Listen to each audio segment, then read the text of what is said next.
Turn with me, if you will, to Ephesians chapter 1. Ephesians chapter 1. We'll begin reading in verse 4. In just a second. I want to tell you a little bit about tonight's sermon. I usually don't preface the sermon. I usually just go into an illustration or something as you're looking at the passage. But this is one of the oldest active sermons in my file. I usually don't repeat a sermon. I may preach the same passage, but I typically do it with a different emphasis or a different something. I haven't run out of passages yet, so I don't see any reason to re-preach the same sermon. This is an exception to that rule. There's about 4 of them that are active file sermons I have. This is one of them. And one of the reasons is because it deals with my story. It touches who I am.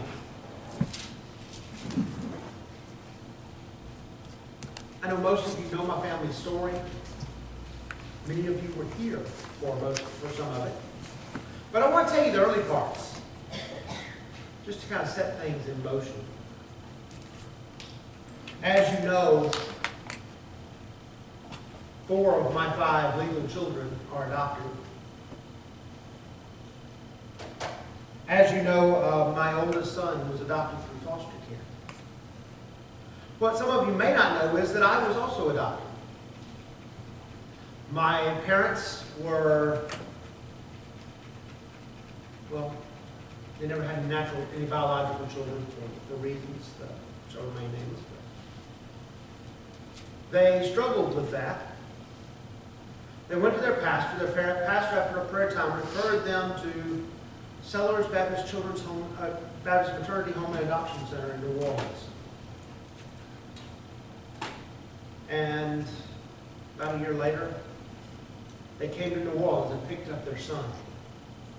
My mother tells a story that she was working for a company there, large insurance company, there in the Jackson office. And one day the phone rang and somebody said, "Mary, it's for you." She picked up the phone, heard what it was, grabbed her hat and coat, and yelled over her shoulder as she ran out the door, "Tell them I quit." She was going to get her David. Matter of fact, if you look at the name David, it means chosen. I grew up with the understanding that to be adopted was to be chosen. I had a couple of kids when I was a young child who would try to tease me about being adopted. Most of them I look at and say, "Well, you know what? My parents chose me. Yours got stuck with you."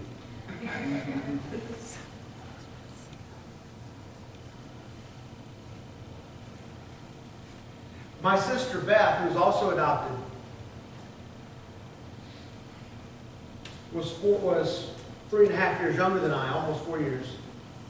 And so we were constantly teasing back and forth, as you might imagine. I would see these shows on TV that would talk about adoption. And some child would be adopted, and some of his or her friends would find out and yell and disclose it in a dramatic scene, and the child will burst into tears and run away crying. I tried that with my sister. She said, "Well, big deal, so are you." It didn't work the way I expected it to. I remember the day that I was about 5, when my 4-year-old friend down the street, 3 doors down, I remember finding out that his mother was going to have a baby. I knew exactly where babies came from. New Orleans. I had watched my sister. I stayed in Brookhaven with friends while my parents came down. They came back with a baby. It works. I wondered why my friend was doing it the hard way. Then I came to passages like when Jesus tells Nicodemus, "You must be born again." And it didn't really make a lot of sense to me. Born again. That doesn't make sense. You can only be born once. You either are born or you're not. Adopted. You can do both. Adopted, you can, once you're adopted, you become a new person. And Paul picks up that very argument here in Ephesians chapter 1. Ephesians 1, beginning in verse 4. Just as he, meaning Christ, chose us in him before the foundation of the world that we would be holy and blameless before him. In love, he predestined us to adoption as sons through Jesus Christ to himself, according to the kind intention of his will, to the praise of the glory of his grace, which he freely bestowed on us in the beloved.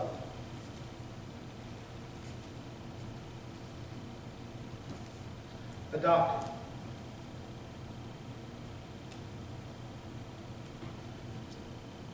Being adopted means something.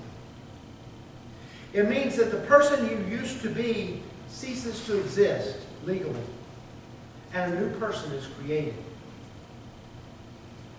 Zach was almost 9 when his adoption was finalized. And who he was before, his name, his associations, his persona ceased to exist in a certain way. Legally, that's not his name anymore. That's not who he is. A few years ago, due to an error, we lost our Social Security cards. And I went to Social Security to get new cards, and I gave them all the Social Security numbers, and they asked if they were stolen. I said, no, I know exactly where they are. They just were destroyed. They said, okay, and gave me some of the kids.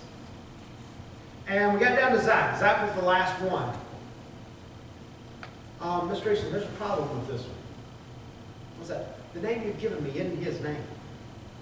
I said, yes, it is. They said, no, it's not. I said, yes, it is. Did he ever go by another name?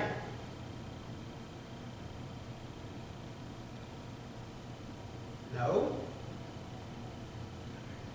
And then it suddenly dawned on me that Zach's adopted. I forgot.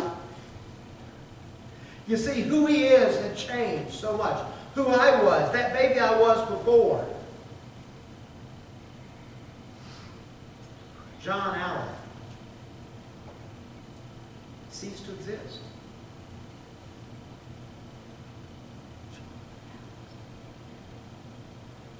And I became somebody new. I became a different legal person.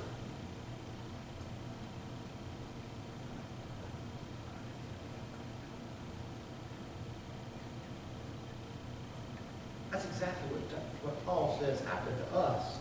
Let's look at that here in verse 4.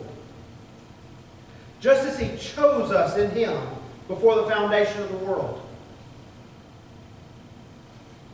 The Bible is very clear that we didn't choose Christ so much as he chose us. Yes, we made that final decision. He didn't impose it on us without our acceptance. But he chose us from the beginning of the world. He chose us and made us for him.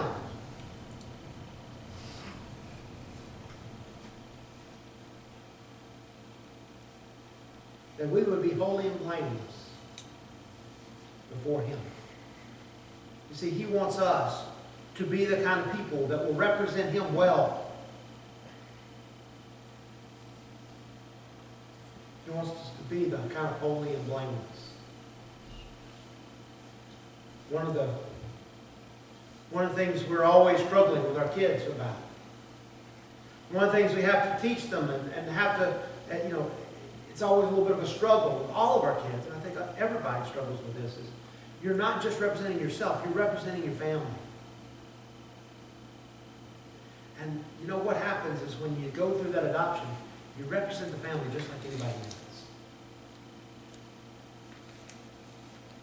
He chose us in him before the foundation of the world, that we would be holy and blameless before him. I love it when people ask me if I know my family.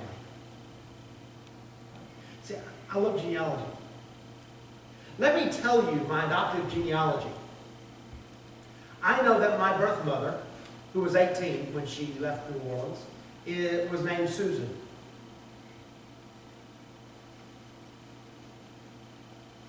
That's it. That's my birth genealogy. Now, if you want to talk about my adoptive genealogy, I can take you back. You remember the story of Julius Caesar and his best buddy Mark Antony? Remember Mark Antony? Yeah, we call him Grandpa Mark Antony. You remember Pocahontas with James Smith, the Indian princess? Indian princess is kind of a misnomer. But the young Indian maiden who was the daughter of an Indian leader and became so helpful to the early settlers? We call her Grandma Pocahontas.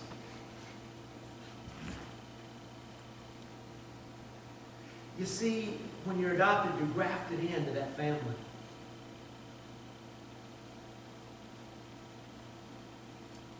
We carry the weight. Just like those who are natural born. Just like those who go through and do the childbirth process the hard way. In love, He predestined us to adoption as sons through Jesus Christ to Himself, according to the kind intention of His will. You see, before we even knew to ask, God had made a way for us to be adopted by Him. God had made a way. Those who were not His children. We don't become children just because we're born. Just because we're born, we don't become the children of God. We become the children of God when we're adopted by Christ, when we're brought into the family. I can name some adopted families that have struggled with that question. Some who have brought in children and later want to change their mind. Guess what? Once that decision's made, it's made. Christ has brought us in as family. He's made us a new creature. He's made us His son.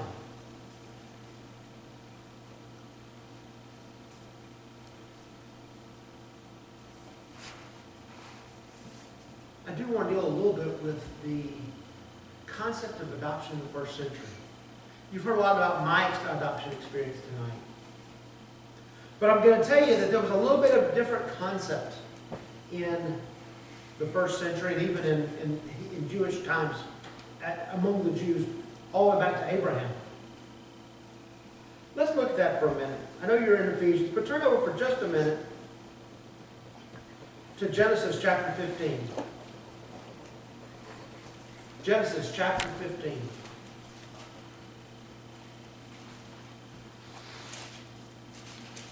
The angel of the Lord appears to Abram and begins to tell him about all of his descendants.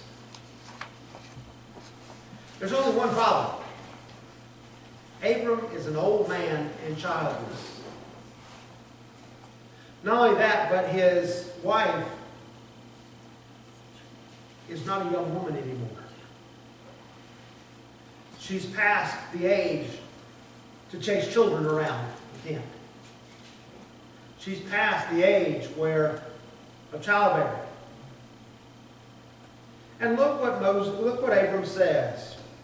In verse 2, Abram said, "O Lord God, what will you give me since I am childless? And the heir of my house is Eliezer of Damascus." And Abram said, "Since you have given me no offspring to me, one born in my house is my heir." You see, it was not uncommon, if a man had no heir, for one of his servants to be picked out as his heir. As things went along after the Mosaic covenant and it became a little more formalized, they would actually go through the process of adopting. They would take that young heir, or that heir, and they would bring them before the city gates and declare them their son.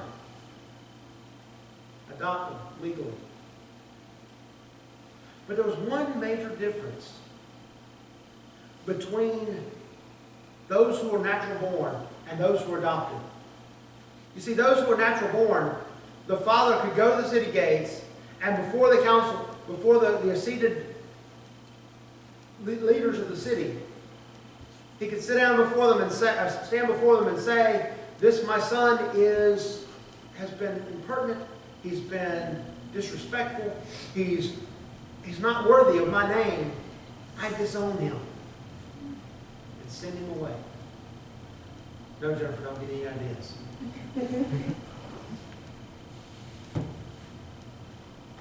Especially when I finish the thought. He could even have him stoned. But one he adopted was different. He couldn't go disown him. He couldn't go have him stoned.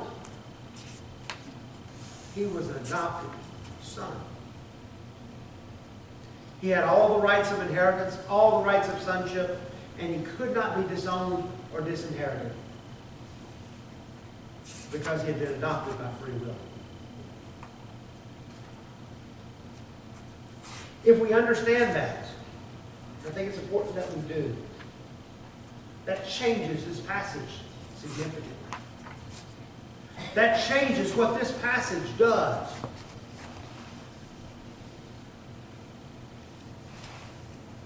In Him, in love, He predestined us to adoption as sons through Jesus Christ to Himself, according to the kind intention of His will. Much like my taunt back to those kids as a child.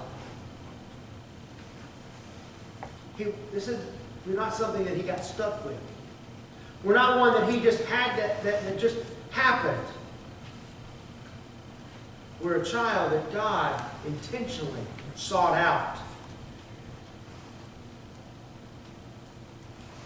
And as such,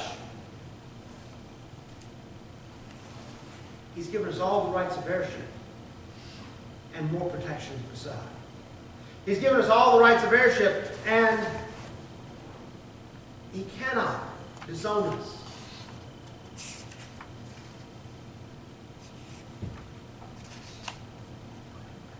Jesus told Nicodemus, "You must be born again." I understand what he was saying. I think Paul got a better metaphor there. You must be adopted again. If you've come to the point of trusting Jesus Christ, guess what? You're adopted.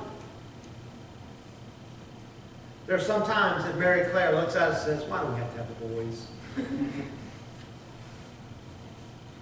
It's all right. Sometimes when boys say, "Why do we have to have the boys?" But you know what? Grafted in. There are some times I know that churches have looked at people and other people in the pews. Why do we have to have them in our church?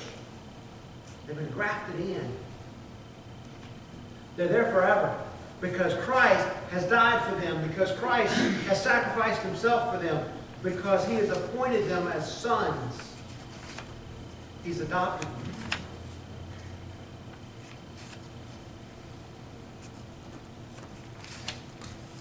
What does that do to the argument of security of the believer? There's a great deal of debate as to whether or not Baptists firmly believe in the security of the believer. I find that ridiculous because we have long since settled that issue. We do. We believe that once you've trusted Christ, that Christ comes in and just lives in you. Guess what? He comes in and adopts you as sons. He's stuck with you. You're stuck with Him.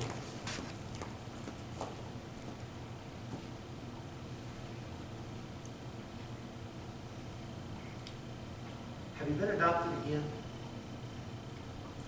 Maybe you were never adopted the first time, so maybe this was just your first time in adoption. Welcome to the family.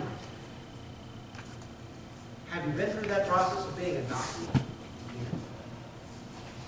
Adopted into the family of God? He's done all the paperwork.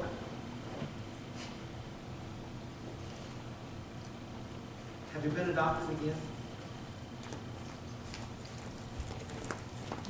When Zach was being adopted, when we finalized Zach's adoption, the judge had been on the case for 5 years. Zach was almost 9. The judge had been on the case for 5 years. Those of us who filled the courtroom that day, and there were a number of us, most had already been in the courtroom multiple times for Zach. Matter of fact, I think he was the only one in the courtroom who hadn't been there before. Maybe some of the parents. Some of Jennifer's not parents. But most of us had been there. And the judge looks at Zachary and says, Zachary, you may not have known me, but I've known you for 5 years. Now, who are all the rest of these people? And he turns around and looks at social workers who've been influential, teachers who've helped him along the way, us, his grandparents, several other people who had been helpful. And he says, these are my components. He got the word wrong, kind of. But he got it exactly right, too. He was being adopted by his components. We've been adopted by God, who loves us so much that He's made us who we are. We're a God who loves us so much that He's provided for our adoption. Have you been adopted again?